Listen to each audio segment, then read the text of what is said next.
Hi అండి, అందరికీ నమస్కారం. మనమందరం పిఠాపురం తాలూకా వినే ఉంటాంగా. పిఠాపురం తాలూకా ఒక బజ్ క్రియేట్ అయిందనమాట. ఒక మొత్తం దేశ విదేశాల్లో కూడా పిఠాపురం ఎమ్మెల్యే తాలూకా అని వేసుకోవటం ఒక ప్రైడ్ ఫీలింగ్ అనిపించింది. చాలామంది తమ బైకుల మీద, కార్ల మీద, తమ ఇళ్ల మీద ఇలాగ ఎక్కడ పడితే అక్కడ పిఠాపురం ఎమ్మెల్యే తాలూకాని వేయించేసుకున్నారబ్బా. సో అంత ఫేమస్ అయిపోయింది. ఎందుకు అంత ఫేమస్ అయిపోయింది పిఠాపురం తాలూకా అంటే, పిఠాపురంలో పవన్ కళ్యాణ్ గెలుపుకు గతంలో ఏ నియోజకవర్గంలో ఏ ఎన్నికలో కూడా లేని ఒక ఉత్సుకత, ఉత్కంఠ ఏర్పడిందని చెప్పడంలో అతిశయోక్తి లేదు. శత్రువులు కూడా పిఠాపురంలో పవన్ కళ్యాణ్ గారు గెలిస్తే చూడాలని కోరుకున్నారండి. ఎలా, కొంతమంది ఏమో వైసీపీనే గెలుస్తుంది కానీ పవన్ కళ్యాణ్ గెలిచి అసెంబ్లీకి రావాలబ్బా, అప్పుడు ఉంటుంది మజా అనుకునేవాళ్ళు కొంతమంది. మా జగన్మోహన్ రెడ్డి గారు పవన్ కళ్యాణ్ గారిని ప్రతిపక్షంలో ఆడుకుంటే చూడాలనుంది అని కొంతమంది.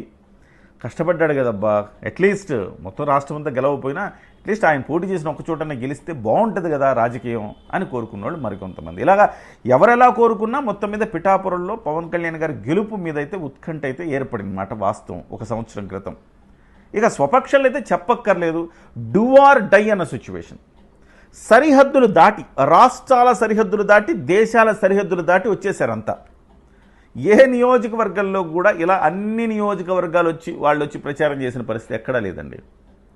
ఒక ఉదాహరణకు నెల్లూరు నియోజకవర్గం ఉందనుకోండి, ఆ నెల్లూరు నియోజకవర్గం వాళ్ళు కూడా వచ్చి పిఠాపురం, నెల్లూరులో ప్రచారం చేయలేదని పిఠాపురంలో ప్రచారం చేశారు. విశాఖపట్నం వాళ్ళు పిఠాపురంలో ప్రచారం చేశారు. గుంటూరు వాళ్ళు పిఠాపురంలో ప్రచారం చేశారు. సరే, ఈ ఆంధ్రప్రదేశ్ వాళ్ళు కాకుండా సరిహద్దులు దాటి హైదరాబాదు, బెంగళూరు, చెన్నై, ఢిల్లీ, తెలుగు వాళ్ళు ఎక్కడున్నా ఈసారి డూ ఆర్ డై, ఈసారి పవన్ కళ్యాణ్ గెలవకపోతే మరెప్పుడు గెలవలేడు, ఈసారి గెలిపించి తీరాలి అనుకొని వచ్చి వాళ్లకు చేతనైంతండి.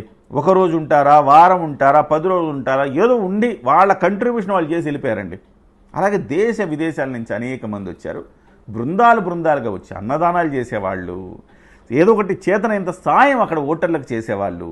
ఇట్లా అంటే ఒక ఆర్గనైజర్గా కాకుండా ఇష్టం వచ్చినట్టు, ఎవరికి ఇష్టం వచ్చినట్టు వాళ్ళు వచ్చి పిఠాపురంలో నా వంతుగా నేను పవన్ కళ్యాణ్ గారి గెలుపు కోసం కృషి చేయాలి అనుకున్నారు, వచ్చారు, చేశారు, వెళ్ళిపోయారు, ఏం ఆశించాల.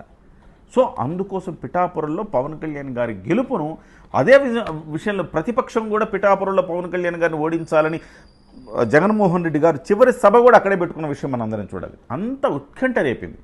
ఒక్కసారి గెలిచిన తర్వాత పిఠాపురం తాలూకా గెలిచిన తర్వాత ఆ ఫీలింగ్ అనమాట, గెలిపించాంరా బాబు అనుకునే ఫీలింగ్లో పిఠాపురం ఎమ్మెల్యే తాలూకాని ప్రతి ఒక్కడు ప్రైడ్గా రాసుకునే పరిస్థితి వచ్చింది. ఇంతకుముందు చెప్పినట్టు బైకుల మీద, ఇళ్ల మీద, బండ్ల మీద, కార్ల మీద ఎట్లా పడితే అట్లా అనమాట. సో అది ఇప్పుడు ఆ పిఠాపురం తాలూకా సినిమాల్లో కూడా పాకింది. కొత్త సినిమా రాబోతుందట, అది పిఠాపురం తాలూకా కాదు కానీ దాని నుంచి ఇన్స్పైర్ ఒక పేరు పెట్టారు, ఇన్స్పైర్ అయ్యి ఆంధ్ర కింగ్ తాలూకా. అది హీరో ఆంధ్ర కింగ్ తాలూకా. ఇందులో హీరో ఎవరంటే రామ్ పోతినేని. తన 22వ సినిమాలో ఈ టైటిల్ పెడుతున్నారు అని చెప్తున్నారు. మిస్టర్ పోలిశెట్టి అనే సినిమాకు దర్శకుడుగా ఉన్న మహేష్ బాబు దీనికి దర్శకుడు. భాగ్యశ్రీ భోర్సే దీనికి హీరోయిన్గా చేస్తోంది.